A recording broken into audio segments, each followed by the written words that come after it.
இன்றைய பிரார்த்தனையை பகவானிடம் சமர்ப்பித்துக் கொள்வோம். கோட்டி கோட்டி முறை அவரிடம் வேண்டிக்கொண்டே இருப்போம். அவர் உடனடியாக குறுக்கிட்டு இந்த உலகத்தின் இந்த வன்முறை நிலையை முற்றிலும் மாற்றி ஒரு சாத்வீகத்தை அருள வேண்டும். இந்த உலகத்தில் இப்பொழுது எதற்கெடுத்தாலும் தவறாகவே எல்லாவற்றையும் புரிந்து கொள்வது, அதனால் ஏற்படும் ஒரு பகை உணர்ச்சி, பொறாமை, அது கடைசியில் ஒரு வன்முறை சம்பவமாக முடிவடைந்து விடுவதை பார்க்கிறோம். இந்த உலகத்தின் நாயகனாம் நம்முடைய பகவானிடம் வேண்டிக் கொள்வோம்.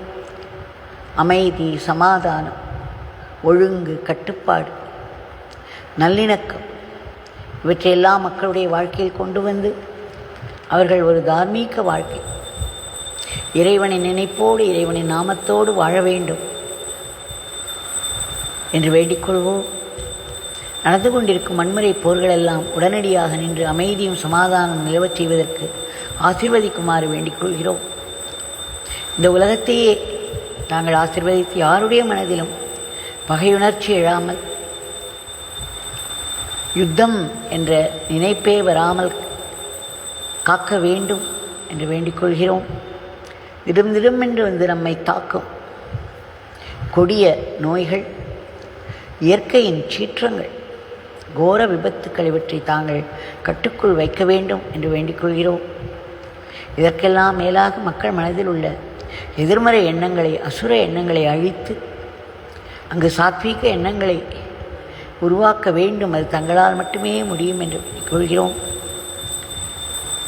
இந்த உலகத்தில் எந்த நாட்டைச் சேர்ந்தவர்களாயினும் எந்த மதத்தை தழுவினவர்களாயினும் யாருமே கர்ம விதிக்கு விலக்கு அல்ல. எப்பேற்பட்டவர்களும் ஏதேதோ துன்பங்களில் சிக்கி உதவியின்றி, பாதுகாப்பின்றி தவிப்பதை பார்க்கிறோம். இந்த கர்ம விதி என்பது என்ன? இயற்கையின் நியதி, இறைவனுடைய நீதி.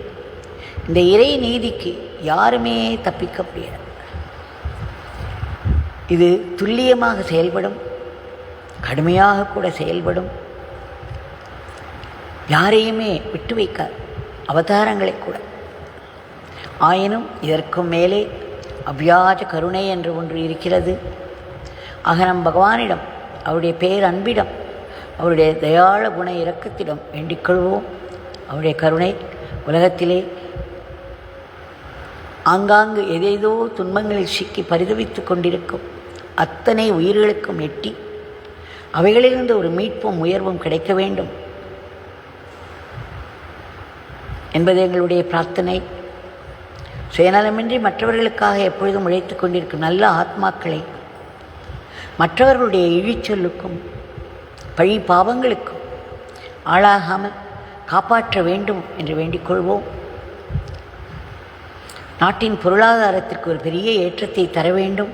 நாடு பல துறைகளிலும் சிறப்பாக முன்னேறி உன்னத நிலையில் விஸ்வகுருவாக இருந்த இந்த உலகத்தையே தர்மத்தின் வழியில் நடத்திச் செல்ல வேண்டும் என்று வேண்டிக் கொள்கிறோம். தங்களுடைய திவ்யமங்கள நாமத்தை நாங்கள் இடைவிடாது சொல்ல வேண்டும், ஆனந்தமாக சொல்ல வேண்டும். தங்களுடைய லீலைகளையும் உபதேசங்களையும் திரும்ப திரும்ப மனதிற்கு கொண்டு வந்து அசை போட்டு அதை ஜீரணித்து ஆத்மசக்தியாக மாற்றிக்கொள்ள வேண்டும். தங்களுடைய கைகளிலே நாங்கள் சாத்வீக கருவிகளாக மட்டுமே இயங்க வேண்டும். தப்பித்தவரை கூட ராட்சச கருவிகளாக ஆகிவிடக்கூடாது. அன்றாட வாழ்க்கையை தங்களுக்கு அர்ப்பணமாக நாங்கள் செய்து வர வேண்டும். மாயையின் குழிக்குள் விழுந்துவிடக்கூடாது. எழுவதற்கு எத்தனை ஜென்மங்கள் பிடிக்குமோ தெரியாது. தங்களுடைய பேரானந்த பிரம்மானந்த நிலை எங்களுக்கும் கிட்ட வேண்டும் என்று வேண்டிக்கொள்கிறோம். ஆனால் அதற்கு எங்கள் மனம் முற்றிலும் தூய்மையாக வேண்டும். அதில் ஆசா பாசங்களும் பொறாமைகளும் உலக ஆசைகளும் நிரம்பி கிடக்கிறது. இதனால் திடும் திடும் என்று ஒரு இன்செக்யூரிட்டி வந்துவிடும், ஒரு பயம் வந்துவிடும்.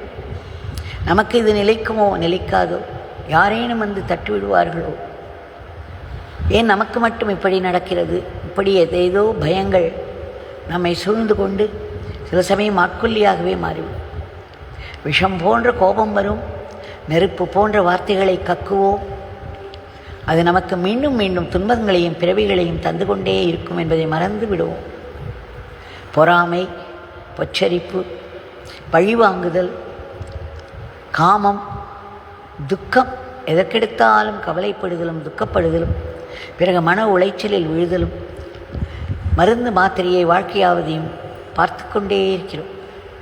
நம்முடைய பகவான் சொல்லியிருக்கிறார், இறை நாமும் வல்லமை மிக்க ஆயுதம், அணுகுண்டுவுக்கு சமானம். நம்முடைய பழைய கர்மாக்களையும் பாப்பங்களையும் அழிக்க வல்லது, புதிய பாப்பங்கள் செய்யாமல் தடுக்க வல்லது, நம் மனதிலே வேரூன்றி இருக்கும் வாசனைகளை அழிக்க வல்லது. தங்களிடம் வேண்டிக் கொள்கிறோம், விரைவிலேயே எங்கள் மனங்கள் தூய்மையாக வேண்டும் என்று. இந்த உலகத்தில் எந்த மூலையில் இருந்தாலும், எந்த வேலை கையில் வந்து விழுந்தாலும், அவையெல்லாம் தங்களுடைய வேலை மட்டும்தானே, தாங்கள் ஒருவர் தானே இருக்கிறீர்கள், வேறு எதுவும் இல்லை எவரும் இல்லை என்று தாங்கள் எப்பொழுதும் உறுதியாக சொல்லிக்கொண்டே இருப்பீர்கள். ஆக கையில் விழும் வேலைகளையெல்லாம் தங்களுடைய சேவையாக ஆனந்தமாக போட்டி பொறாமை பொச்சரிப்பின்றி செய்து வந்தால் நாம் செய்யும் ஒவ்வொரு வேலையும், சின்ன வேலையோ பெரிய வேலையோ, ஒவ்வொன்றுமே ஆத்மசக்தியாக மாறுவதை பார்க்கலாம். அது எப்படி தெரியும்? மேலும் மேலும் உயர்ந்த சிந்தனைகளே வந்து கொண்டிருக்கும். நம்முடைய பகவான் சொல்லியிருக்கிறார், ஒருவர் கடவுளிடம் எவ்வளவு நெருங்கி இருக்கிறார், குருநாதரிடம் எவ்வளவு நெருங்கி இருக்கிறார் என்பதை எப்படி கண்டுபிடிப்பது? எந்த ஒன்றை பார்த்தாலும் நம் மனதிலே உயர்ந்த சிந்தனைகள் எழுகிறதா? எத்தனைக்கெத்தனை உயர்ந்த விளக்கம் மனதில் எழுகிறதோ அத்தனைக்கத்தனை நாம் இறைவனிடம் நெருங்கி இருக்கிறோம். எத்தனைக்கெத்தனை கீழ்த்தரமான எண்ணங்கள் எழுகிறதோ அத்தனைக்கத்தனை இறைவனிடமிருந்து வெகு தூரத்தில் இருக்கிறோம். இதை நாம் நினைவில் கொள்ள வேண்டும். பகவானிடம் வேண்டிக் கொள்வோம். வாழ்க்கை என்ன கொண்டு வந்து கொடுத்தாலும் அது சுகமோ அல்லது துக்கமோ தங்களுடைய சங்கல்பத்தினால் வருகிறது. ஆக தங்கள் சங்கல்பத்தினால் வரும் எதுவுமே எங்களுக்கு ஆசீர்வாதம் மட்டும்தான் என்பதில் நாம் உறுதியாக இருக்க வேண்டும். எது ஒன்றையும் நாம் கஷ்டமாகவோ துன்பமாகவோ பார்க்க தொடங்கிவிட்டோமானால் அதள பாதாளத்தில் தான் விழுந்து போவோம். பிடிவாதமாக நடக்கும் ஒவ்வொரு துன்பத்தையும் துயரத்தையும் கூட இது பகவானிடமிருந்து வருகிறது, பகவானுடைய இச்சையினால் அவருடைய சங்கல்பத்தினால் தான் எல்லோர் வாழ்விலும் அவ்வப்பொழுது நிகழ்ந்து வருகிறது. அது நம்மை புண்படுத்துவதற்கு அல்ல, பண்படுத்துவதற்கு என்பதை நினைவில் கொண்டு அதை ஒரு பெரிய ஆசீர்வாதமாக ஏற்றுக்கொண்டோமானால் அந்த ஆசீர்வாதம் நமக்கு ஆன்மீக முன்னேற்றத்தையும் இறைவனிடம் நெருக்கத்தையும் கூட்டித்தரும். முடிவில் அது உயர் ஞானத்தில் கொண்டு போய்விடும். இல்லை என்றால் வாழ்க்கை நம்மை புரட்டி போட்டுவிடும், நிலைகுலைந்து போவோம். இறைவனையும் இறைவனை சார்ந்தவர்களையும் சதா இழிவாக பேசிக்கொண்டே இருப்போம். இறைவனிடமிருந்து விலகப் பார்ப்போம். மற்றவர்களையெல்லாம் தம்முடைய தோல்விகளுக்கு அவர்கள்தான் காரணம் என்று வெறுப்போடு மேலும் மேலும் சுடுசொல்களை பேசிக்கொண்டே இருப்போம். நம்முடைய துன்பங்களும் துயரங்களுக்கும் காரணம் நாம் செய்த உள்வினைதான். அதை பெருக்கிக் கொண்டே போவதால் லாபம் என்ன? ஆக பகவான் தங்களிடம் வேண்டிக் கொள்கிறோம், நாங்கள் எப்பொழுதுமே தங்களிடம் நன்றியோடு இருக்க வேண்டும். உலகத்தில் உள்ள ஜீவராசிகள் அனைத்திற்கும் தங்களுடைய பெருமை மிகு சக்தி மிகு ஆசீர்வாதங்கள் கிடைத்து எல்லாவற்றிற்கும் ஒரு மேன்மை கிட்ட வேண்டும். இறுதியாக இந்த கொடிய பிறப்பு இறப்பு சுழல் இந்த முற்றிலும் நாங்கள் விடுபட வேண்டும். இதற்கு அடிப்படை காரணமாக இருக்கக்கூடிய அகம்பாவம், நான் இந்த உடம்பு, நான் எனது என்ற ஆணவம், இவைதான் நம்முடைய சுயநலங்களுக்கு காரணம்.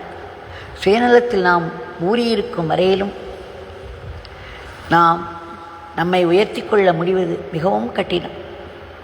பகவான் தங்களிடம் வேண்டிக் கொள்கிறோம், தாங்கள்தான் இந்த அகம்பாவத்தை அழித்து ஆத்ம பாவத்தை ஓங்கச் செய்து மரணமில்லா பெருவாழ்வை எல்லோருக்கும் தந்தருள வேண்டும் என்று ஆத்மார்த்தமாய் மீண்டும் மீண்டும் வேண்டிக் கொள்கிறோம். வேண்டிக் கொண்டே இருப்போம். ஜெய் யோகிராம் சரத்குமார்.